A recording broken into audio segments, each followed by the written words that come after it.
இப்போதான் நம்ம சேனலுக்கு நீங்கள் முதல் முறையாக வரீங்கன்னா தயவுசெய்து கீழே இருக்கிற ரெட் கலர் சப்ஸ்கிரைப் பட்டன் அழுத்தி சப்ஸ்கிரைப் பண்ணிக்கோங்க. கூடவே அந்த பெல் பட்டன் அழுத்தி ஆள்னு கொடுத்துக்கோங்க. அப்போ தான் நம்ம போடுற வீடியோ உங்களுக்கு தினமும் கிடைக்கும். சரி வாங்க இப்போ நம்ம வீடியோக்குள்ளே போகலாம். திருச்சி மாவட்டம் துறையூர் அடுத்த பாம்மேட்டூர் கல்லாங்குத்து கோம்பையை சேர்ந்தவர் பெரியசாமி. இவருக்கு வயது 67. இவர் ஒரு விவசாயி. இவருடைய மனைவி பெயர் முத்துலட்சுமி.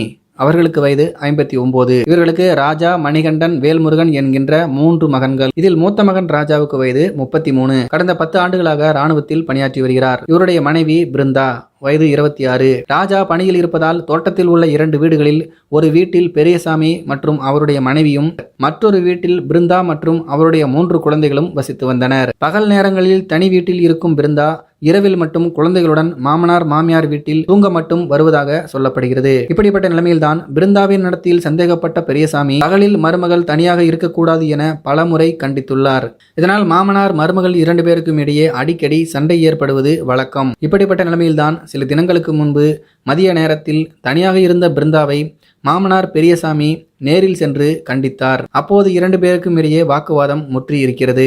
ஆத்திரமடைந்த மாமனார் அங்கிருந்த அருவாளை எடுத்து பிருந்தாவை சரமாரியாக வெட்டி இருக்கிறார். இதில் பிருந்தா சம்பவ இடத்தில் இரத்த வெள்ளத்தில் பிணமானார். பிறகு அதே வீட்டில் தூக்குமாட்டி பெரியசாமி தற்கொலை செய்து கொண்டிருக்கிறார். நீண்ட நேரமாகியும் பெரியசாமி வீட்டுக்கு வராததால் சந்தேகமடைந்து மனைவி நேரில் சென்று பார்த்திருக்கிறார். அங்கு பிருந்தா இரத்த வெள்ளத்தில் கிடப்பதையும் கணவர் தூக்கில் பிணமாக தொங்குவதையும் கண்டு அதிர்ச்சி அடைந்து சத்தம் போட்டிருக்கிறார். அலறல் சத்தம் கேட்டு வயல்வெளியில் வேலை செய்து கொண்டிருந்தவர்கள் திரண்டு வந்து உடனே உப்பிலியபுரம் போலீசாருக்கு தகவல் கொடுத்தனர். உப்பிலியபுரம் போலீசார் வழக்கு பதிவு செய்து பிரேதத்தை கைப்பற்றி துறையூர் அரசு மருத்துவமனைக்கு பிரேத பரிசோதனைக்காக அனுப்பி வைத்திருக்கிறார்கள். பட்டப்பகலில் நடந்த இந்த சம்பவம் அந்த பகுதி மக்களை அதிர்ச்சிக்குள்ளாக்கி இருக்கிறது.